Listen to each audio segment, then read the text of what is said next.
नमस्कार, मैं नीलेश आपके सामने फिर हाजिर हूँ और आज मैं आपसे जो चर्चा करने आया हूँ वो उत्तर प्रदेश सरकार द्वारा आयोजित की जाने वाली परीक्षाओं से संबंधित है।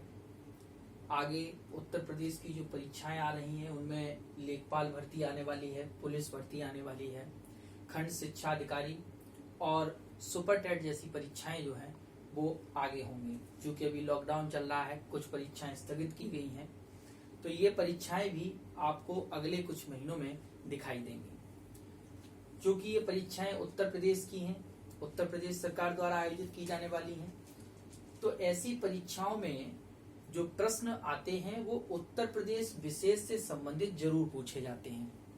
उत्तर प्रदेश की सामान्य जानकारी से संबंधित, उत्तर प्रदेश के जितने भी जिले हैं वहां से संबंधित कोई जानकारी, समसामयिक घटनाएं उत्तर प्रदेश से संबंधित, ये सारे प्रश्न जो है वो आपको आगामी परीक्षाओं में देखने को मिलेंगे। ऐसे में यह आवश्यक है कि आपको उत्तर प्रदेश की सभी समसामयिक घटनाओं पर नजर रखनी होगी। लेकिन इन सब के बावजूद आपको सबसे पहले तो उत्तर प्रदेश के बारे में सामान्य जानकारी होनी चाहिए।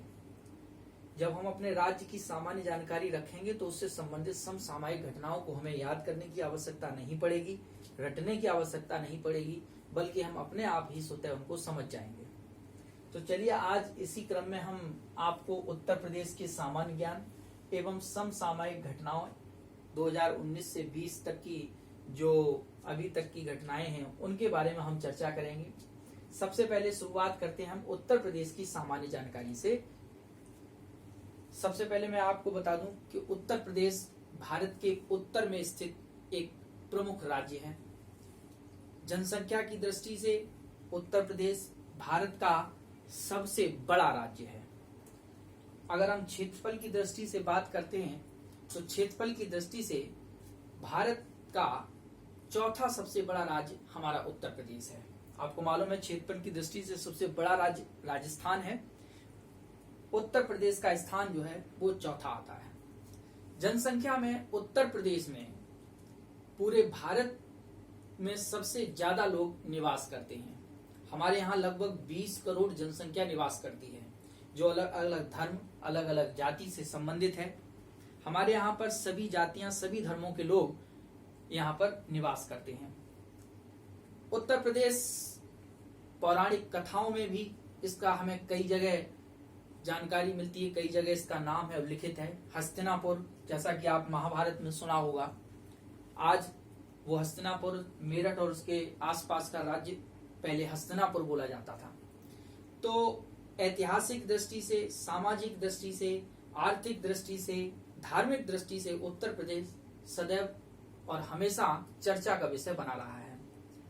अगर हम वैश्विक दृष्टि से देखें तो उत्तर प्रदेश अपनी कला और संस्कृति के लिए विश्व भर में जाना जाता है।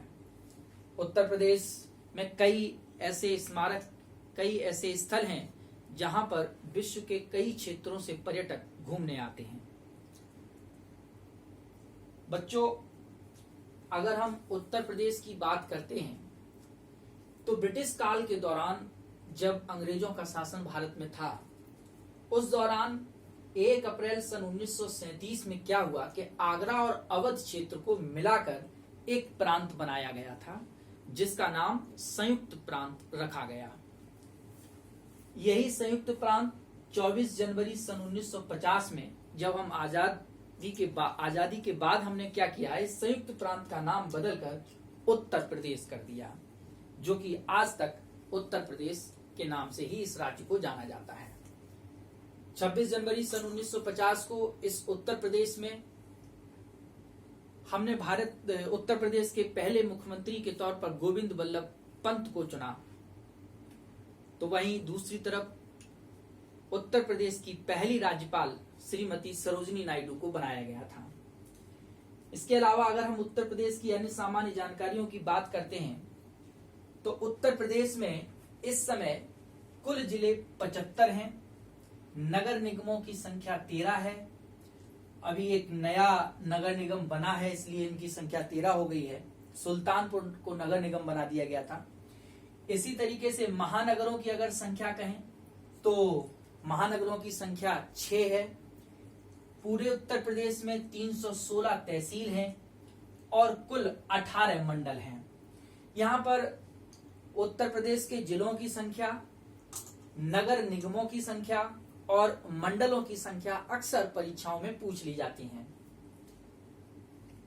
दूसरी ओर अगर हम उत्तर प्रदेश की जनगणना जो कि 2011 के अनुसार जो आंकड़े हैं, उन आंकड़ों पर अगर नजर डालते हैं तो उत्तर प्रदेश की कुल साक्षरता दर 67.68% है। उत्तर प्रदेश का कुल लिंगानुपात 1000:912 है, अर्थात 1000 पुरुष और 912 महिलाएं। अगर उत्तर प्रदेश की कुल जनसंख्या घनत्व की बात करते हैं तो उत्तर प्रदेश में कुल जनसंख्या घनत्व 829 व्यक्ति प्रति वर्ग किलोमीटर है। अगर हम उत्तर प्रदेश की कुल जनसंख्या की बात करें तो मैंने बताया कि उत्तर प्रदेश में लगभग 20 करोड़ जनसंख्या निवास करती है, जो कि भारत के अन्य किसी राज्य से सबसे अधिक जनसंख्या है। उत्तर प्रदेश के अगर हम राजकीय पुष्प की बात करते हैं तो राजकीय पुष्प पलाश है। देखा होगा आपने, पलाश से पहले छोटे पे हम लोग रंग बनाया करते थे, प्राकृतिक रंग, वही पलाश है। आप नेट पे डालेंगे तो आपको मिल जाएगा। उत्तर प्रदेश का राजकीय पक्षी सारस। उत्तर प्रदेश की राजकीय भाषा, तो देखिए राजकीय भाषा हमारी हिंदी है, लेकिन कई बार परीक्षाओं में ये पूछा गया है कि उत्तर प्रदेश की दूसरी राजकीय भाषा कौन सी है, तो हमारे उत्तर प्रदेश की जो दूसरी राजकीय भाषा है वो उर्दू है। इसके बाद मैंने कहा कि कला और संस्कृति में उत्तर प्रदेश अलग अपनी पहचान रखता है। अगर उत्तर प्रदेश का शास्त्रीय नृत्य आपसे पूछा जाए तो आप बताएंगे कथक। कथक नृत्य जानते होंगे, कई बार आपने देखा भी होगा। तो कथक हमारे उत्तर प्रदेश का एक शास्त्रीय, प्रसिद्ध शास्त्रीय नृत्य है। जैसे आपसे पूछा जाएगा और भी शास्त्रीय नृत्य हैं, वो किस किस राज्य के हैं, आपको कई राज्यों के याद करने हैं, तो उत्तर प्रदेश का आपको याद रखना है कि कथक। जैसे आपसे पूछा जाए कि कुचिपुड़ी कहाँ का नृत्य है, तो कुचिपुड़ी कहाँ का है, आंध्र प्रदेश का है। इसी तरीके से आपसे और शास्त्रीय नृत्य या लोक नृत्यों के बारे में पूछा जाता है प्रश्न। तो यहाँ पर हम उत्तर प्रदेश की बात करेंगे तो उत्तर प्रदेश का जो शास्त्रीय नृत्य है वो हमारा क्या है, कथक है। उत्तर प्रदेश का लोक नृत्य नौटंकी है, रासलीला है, ये उत्तर प्रदेश के लोक नृत्य। देखिए लोक नृत्य में क्या होता है कि लोग ग्रुप डांस करते हैं, तो नौटंकी, रासलीला ये उत्तर प्रदेश के प्रमुख लोक नृत्य हैं। अगर उत्तर प्रदेश के लोक गीतों की बात की जाए जिसमें सामूहिक तौर पर गाना गाया जाता है तो वो हमारे फाग है। होली पे अक्सर हमने देखा होगा फाग गाते हैं। फाग और ढोला जो है वो उत्तर प्रदेश के प्रसिद्ध लोक गीत हैं। इसके बाद उत्तर प्रदेश के जो 75 जिले हैं, उन 75 जिलों में सबसे पूर्वी जिला जो है वो हमारा बलिया, पश्चिमी जिला है जो वो शामली, उत्तरी जिला हमारा है सहारनपुर और सबसे दक्षिणी जिला जो है वो हमारा सोनभद्र। ये कई बार परीक्षाओं में पूछा जा चुका है कि उत्तर प्रदेश का सबसे दक्षिणी जिला कौन सा है, सोनभद्र। अभी ये चर्चा का विषय भी बना था, क्योंकि आपको मालूम है कि उत्तर प्रदेश के सोनभद्र जिले में सोने की खानें जो हैं वो सोने का भंडार पाया गया था, जो पूरे चर्चा का विषय रहा, समाचार पत्रों में आपने पढ़ा होगा। तो इसलिए ध्यान रखना, सोनभद्र उत्तर प्रदेश का सबसे दक्षिणी जिला है। इसके बाद उत्तर प्रदेश से जो उत्तर प्रदेश की सीमाएं हैं, उन सीमावर्ती अगर राज्यों की बात करें तो कुल 9 राज्यों की सीमाएं उत्तर प्रदेश को स्पर्श करती हैं, जिनमें अगर हम उत्तरी सीमा की बात करें तो उत्तर प्रदेश की उत्तरी सीमा से उत्तराखंड और हिमाचल प्रदेश जैसे प्रदेशों की सीमाएं मिलती हैं। अगर हम पूर्वी क्षेत्र की बात करते हैं तो बिहार और झारखंड जैसे राज्यों की सीमाएं यहाँ पर स्पर्श करती हैं। अगर हम पश्चिमी क्षेत्र की बात करते हैं तो हरियाणा, दिल्ली और राजस्थान राज्यों की सीमाएं हमारे उत्तर प्रदेश को स्पर्श करती हैं। अगर हम दक्षिणी सीमा की बात करें उत्तर प्रदेश की, तो दक्षिणी सीमा से हमारे मध्य प्रदेश और छत्तीसगढ़ राज्यों की सीमाएं स्पर्श करती हैं। तो इस प्रकार कुल 9 राज्यों की सीमाएं हमारे राज्य की सीमा से स्पर्श करती हैं। उत्तर प्रदेश में आपसे प्रश्न पूछे जा सकते हैं कि खनिज भंडार कहाँ पर, किस राज्य में, वो किस जिले में खनिज भंडार कौन सा है। तो यहाँ पर आप ध्यान रखेंगे चूना पत्थर कहाँ सबसे ज्यादा पाया जाता है, आप कहेंगे कि मिर्जापुर में। आपसे पूछा जाए कोयला उत्तर प्रदेश में किस स्थान पर ज्यादा पाया जाता है, तो सिंगरौली, ये सोनभद्र में एक जगह है तो सिंगरौली में पाया जाता है। आपसे पूछा जाएगा कि बॉक्साइट, तो आप बताएंगे कि राजौन चित्रकूट में बॉक्साइट अधिक पाया जाता है खनिज। डोलोमाइट जो पाया जाता है ये बारी, ये सोनभद्र में एक जगह है वहां पर पाया जाता है। सेल खड़ी, ये सेल खड़ी कहां पर पाई जाती है, हमीरपुर। सेल खड़ी है जिप्सम पूछा जाए तो आप कहेंगे कि हमीरपुर और झांसी वाले क्षेत्रों में आपसे ये सबसे ज्यादा खनिज पाए जाते हैं। अगर हम यूरेनियम की बात करते हैं तो यूरेनियम ललितपुर जिले में, अगर तांबा की बात करते हैं तो ललितपुर जिले में। तो यहाँ से एक आध प्रश्न आपसे बन सकता है, आपसे पूछा जाएगा कि उत्तर प्रदेश के किस जिले में यूरेनियम का सबसे अधिक भंडार पाया जाता है, तो आप कहेंगे उत्तर प्रदेश के ललितपुर जिले में यूरेनियम का सबसे अधिक भंडार पाया जाता है। चलिए आगे बढ़ते हैं। उत्तर प्रदेश के प्रमुख जो वन्य जीव विहार हैं वो कौन कौन से हैं, तो इसमें एक इंपॉर्टेंट है आपका सबसे ज्यादा दुधवा राष्ट्रीय पार्क। ये दुधवा राष्ट्रीय पार्क बाघों को संरक्षण दिया गया है, लखीमपुर खीरी उत्तर प्रदेश में स्थित है। आपको ये भी पता होना चाहिए कि लखीमपुर खीरी क्षेत्रफल की दृष्टि से उत्तर प्रदेश का सबसे बड़ा जिला है। चंद्रप्रभा वन्य जीव अभ्यारण्य ये चंदौली में पड़ता है। इसी तरीके से कतरनिया घाट वन्य जीव विहार कहां पर है, बहराइच में। इसी तरीके से नवाबगंज पक्षी विहार मिर्जापुर, ये नवाबगंज पक्षी विहार गलत है, मिर्जापुर नहीं होना चाहिए, यहाँ पर उन्नाव होना चाहिए। इसी प्रकार से लाख बहोसी कन्नौज, सांडी वन्यजीव विहार हरदोई, इसी तरीके से हस्तिनापुर वन्यजीव विहार मेरठ। तो ये कुछ वन्यजीव विहार जो है यहाँ से आपसे प्रश्न अक्सर पूछे जाते हैं। आप इसका स्क्रीनशॉट ले सकते हैं और स्क्रीनशॉट से आप इसको लिख भी सकते हैं अपने रजिस्टर में, तो आपके नोट्स भी बन जाएंगे। अब आगे देखते हैं हम कि ये तो रहे उत्तर प्रदेश के प्रमुख वन्यजीव विहार। आपसे पूछा जा सकता है कि उत्तर प्रदेश का सबसे बड़ा वन्यजीव विहार कौन सा है, तो उत्तर प्रदेश का बच्चों जो सबसे बड़ा वन्यजीव विहार है वो हस्तिनापुर वन्यजीव विहार है। ये मेरठ में स्थित है। मेरठ और उसके आसपास के क्षेत्र में जो है वो हस्तिनापुर वन्यजीव विहार है, तो मेरठ में स्थित है। अब आपसे पूछा जा सकता है कि ये बताइए कि उत्तर प्रदेश का सबसे पुराना वन्यजीव विहार कौन सा है, तो उत्तर प्रदेश का सबसे पुराना वन्यजीव विहार है चंद्रप्रभा वन्यजीव अभ्यारण्य। ये उत्तर प्रदेश का सबसे पुराना वन्यजीव विहार है। इसी तरीके से यहाँ से प्रश्न जो है वो वन्यजीव विहार से अक्सर परीक्षाओं में आपसे पूछे जाएंगे। फिर से हम देखते हैं, इसके अलावा एक यहाँ से प्रश्न बहुत आता है।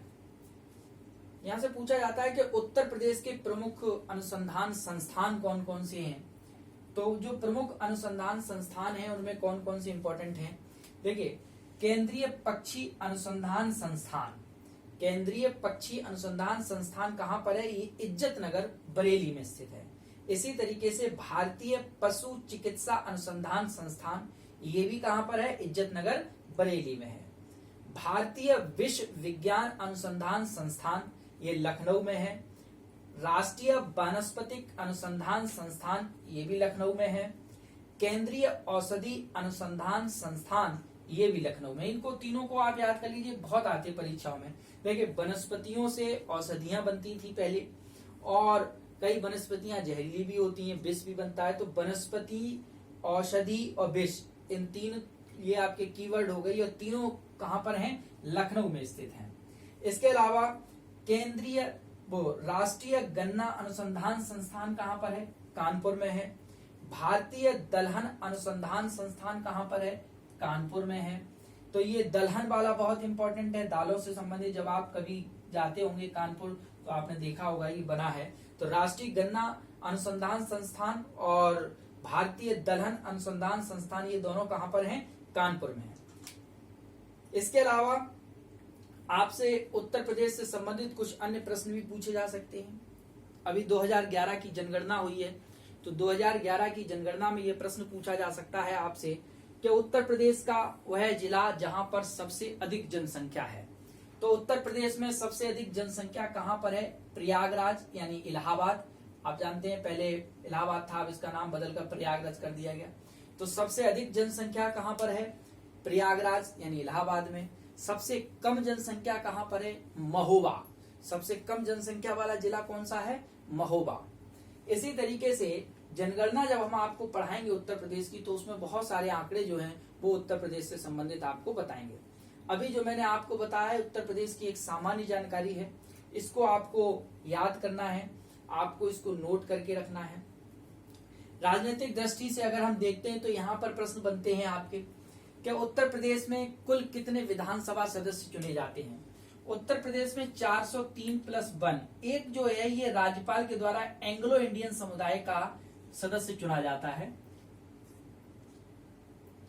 जिस तरीके से लोकसभा और राज्यसभा में राष्ट्रपति के द्वारा 2-2 सदस्य एंग्लो इंडियन समुदाय के चुने जाते हैं, उसी प्रकार से उत्तर प्रदेश की विधानसभा में भी राज्यपाल के द्वारा एक सदस्य एंग्लो इंडियन समुदाय का चुना जाता है। तो इसलिए इसकी संख्या 403+1 लिखी जाती है। हमारे यहाँ पर 2 सदन है, विधान परिषद और विधानसभा। विधान परिषद उच्च सदन है हमारे राज्य का और विधानसभा निम्न सदन है। विधान परिषद में कुल सदस्यों की संख्या 99+1 होती है, अधिकतम संख्या इतनी हो सकती है। इस प्रकार उत्तर प्रदेश के अपने 2 सदन विधानसभा और विधान परिषद में सदस्यों की संख्याएं पूछी जाती हैं। अब उत्तर प्रदेश से दिल्ली के संसद में लोकसभा सदस्यों की संख्या कितनी होती है? तो दिल्ली लोकसभा सदस्यों की संख्या हमारे उत्तर प्रदेश से 80 सदस्य चुनकर जाते हैं। दिल्ली में संसद में राज्यसभा सदस्यों की संख्या उत्तर प्रदेश से 31 चुनकर पहुंचती है। कुल 31 सदस्य उत्तर प्रदेश से राज्यसभा में चुने जाते हैं। लोकसभा में कुल 80 सदस्य उत्तर प्रदेश से चुनकर पहुंचते हैं। और मैं आपको बता दूं कि दिल्ली की सरकार बनना जो है वो उत्तर प्रदेश पर निर्भर करता है, क्योंकि उत्तर प्रदेश में सबसे अधिक सदस्य जो हैं वो संसद में चुनकर पहुंचते हैं। लोकसभा में भी सबसे अधिक सदस्य उत्तर प्रदेश से ही पहुंचते हैं और राज्यसभा में भी सबसे अधिक सदस्य उत्तर प्रदेश से ही पहुंचते हैं। तो आपने इतना देखा, यहाँ से प्रश्न जो है वो आपकी परीक्षाओं में अक्सर पूछे जाएंगे। एक बार आप इसको फिर से दोहराएंगे तो आपको ये चीज याद हो जाएगी। अब आपसे प्रश्न बन सकता है, जैसे पूछा जा सकता है कि उत्तर प्रदेश में सर्वाधिक लिंगानुपात वाला जिला कौन सा है? तो सर्वाधिक लिंगानुपात वाला जिला जो है उत्तर प्रदेश का 2011 की जनगणना के अनुसार जौनपुर है। यहां से आपसे प्रश्न पूछा जा सकता है कि उत्तर प्रदेश का कुल जनसंख्या घनत्व कितना है? तो 829 है। जनगणना से संबंधित, इससे संबंधित प्रश्न जो पूछे है, मुझे लगता है कि आपको ये समझ में आया होगा। हम इसका पार्ट 2 बनाएंगे और पार्ट 2 में हम उत्तर प्रदेश की जनगणना से संबंधित, उत्तर प्रदेश की जनजातियों से संबंधित, उत्तर प्रदेश की समसामयिक घटनाएं जो हैं वो हम डिस्कस करेंगे। आपको मैं बता दूं, उत्तर प्रदेश की समसामयिक घटनाएं जो हम पढ़ाएंगे आपको, बहुत ही सरल तरीके से आपको उत्तर प्रदेश की सारा करंट अफेयर तैयार करा देंगे। आपको किसी भी बुक की जरूरत नहीं पड़ेगी। बहुत आसानी से हमने एक चार्ट बनाया है, उस चार्ट के माध्यम से हम आपको वो सारा करंट अफेयर उत्तर प्रदेश का पार्ट 2 में पढ़ा देंगे। अगर आपको ये हमारा वीडियो पसंद आया हो तो इसको आप सब्सक्राइब करें, इस चैनल को हमारे सब्सक्राइब कर दें और लाइक का बटन दबा दें। Thank you very much.